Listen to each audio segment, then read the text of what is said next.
In today's video, I want to talk about how to prepare a company budget. So from a finance perspective, obviously, but really from a strategic leadership perspective. So many budgets are built in a vacuum, so full of amazingly clever spreadsheets, but are disconnected from the actual goals of the business. So if you're a finance lead, a CFO, then this video really is for you.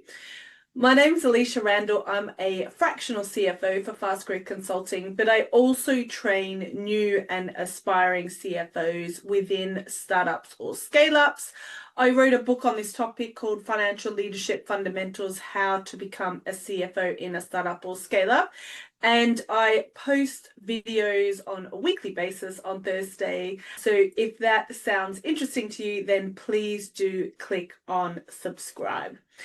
So I will say that budgeting ideally starts with strategy. It is not a finance task. Instead, it is a tool for leaders. So I know personally, particularly when I was a mid-level accountant and I started working with a startup, and I could see straight away that there was no budget, and that was one of my first tasks, particularly with startups where you are probably still using Google Sheets and Excel in 2025. This will change quite quickly. You may have been just eager to jump into that spreadsheet and start modeling. Well, I know I certainly did. But actually, the spreadsheet should be one of the last things you do when you're thinking about the end goal, which is achieving strategic goals. So if you're jumping into your spreadsheet before the leadership team has decided what the goals are, or rather, and this is probably what I see very commonly, particularly with inexperienced founders or first-time founders, is that you're using the budget to set your goals, then I hate to say it, you're doing it backwards. So the first step preparing a company budget is setting your strategic goals and then setting your operational goals. And all of these goals need to be SMART. Now, if you haven't heard of that before, SMART goals stands for specific, measurable, attainable, relevant, and timely. So these need to be operational and strategic. So it's not just one of the goals being, oh, we need to increase revenue. That's not very smart. Instead, it should be, we want to launch a new product, say in Q3, and hit £500,000 in sales by year end. So that's like an example of a SMART goal.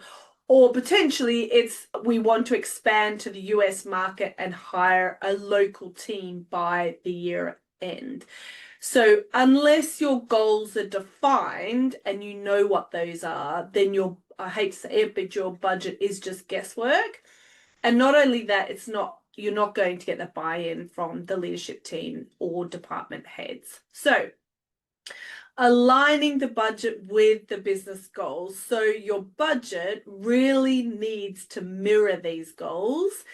Too often, finance teams end up plugging in last year's number, adding, say, 10% and saying it's a growth plan. If the goal is to launch a new product or hire 5 engineers, or you really do need to build that into your numbers. So you need to understand, for example, what investment does certain goals require? What are the expected returns? Do we have cash runway to fund this? If not, do we need to fundraise or delay or rethink?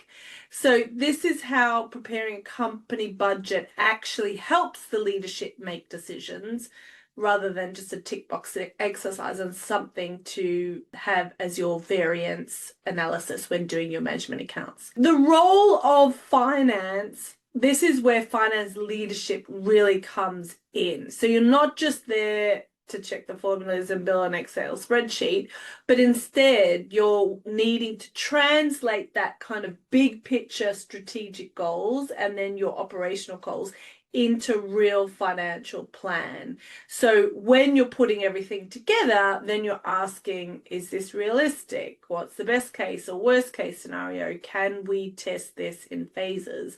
So you're kind of the one really that keeps things a bit grounded, a bit more pragmatic. So if the business wants to scale across Europe, but only has £100,000 left in the bank to do it, then it's your job to flag that gap and help them scenario plan.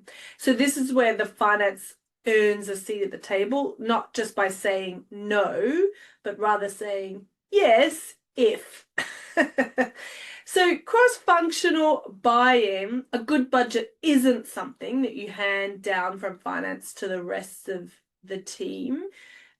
Instead, it should be built with everyone else's input. And this is when each department kind of feeds in their needs and their constraints, but it also feeds in their operational goals. What are they hoping to achieve each quarter, and what do they need in order to achieve it? So this is how people can then own their budget rather than just ignoring something that you've given them.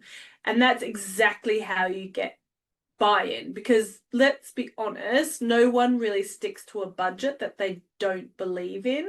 So if your CEO sees the numbers as a finance admin task, then they certainly won't respect it. And if your leadership team thinks it was built in isolation and is not realistic, then they won't commit to it. So that's why part of how to prepare a company budget really is communication. I would say as a finance leader, particularly if you've got someone else to build the model for you and you've got someone in FP&A, then you ideally will be spending most of the time communicating with the business, confirming the strategic goals, getting everyone's operational goals in, turning those operations into a financial plan, and then checking that the strategic and operational goals make financial sense. And if they don't make financial sense, then it's going back to the business and either pivoting the plans, delaying the timelines, whatever it is, so that they can make financial sense. And if you're working with the business in making those pivots, then they will buy into the budget and try and stick to it. So how to kick off the process, the three-step plans really is, the first one is to clarify the SMART goals. So you really want to sit down with the leadership team, get a clear understanding of where the business wants to go, and you want to be very specific. And when I'm talking about SMART goals, there's twofold: the strategic goals, which are the goals that the business hopes to hit in the next 12, 24, 36 months, usually about 3 to 5. And then it's the operational goals that are much more short term. Sometimes they may be quarterly or annually. And it's the things that each department needs to do in order for the entire business to reach the big strategic goals. I generally find that this discussion happens in your leadership away days. So either the founders will come to the leadership team and say, these are the big things that we want to achieve over the next few months. Let's spend the next couple of days working out how we're going to do it. And at the end of that time, everybody knows what they're working towards. The second step then is to build the budget around those goals. So this isn't one or done. This is where you really do expect there to be different iterations, but also different scenarios. The areas that are usually is headcount, hiring, timing, seasonality, cost changes, delaying projects, adjusting the assumptions. It is going backwards and forwards with that preparation. And then finally, it's presenting the budget, refining it, and then getting the buy-in. So you will be taking that to the team, walk through how that is being connected to the strategy, maybe do some final tune-up where it's needed, and then you will get that shared ownership of the budget, and everybody has a clear understanding of how it's been put together, how they contribute to it, how their goals, both strategic and operational goals, feed into the budget. And if they don't hit their goals, it's going to affect the business financially. So the biggest mind shift I want you to take away around that is that budgeting isn't a finance to-do list, and it's not financial. It really is cultural, and it's a chance to align the company within the one plan, and also make sure that everyone has accountability.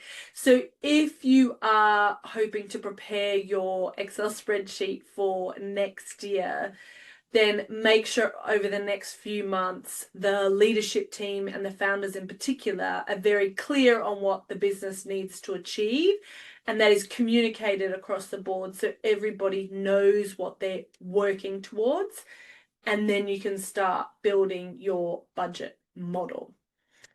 If you want to become a confident and skilled CFO or finance leader in a startup or scale up within the next 12 months, then there are 3 steps to achieving that.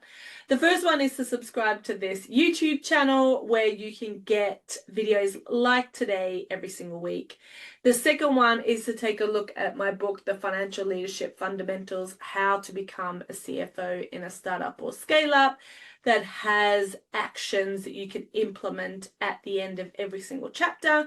And the third and final one is to take a look at the FLF program, where we support you through that leadership growth, and any questions or problems or issues or sounding board requirements you have, we're there to support you. So take a look at that as well.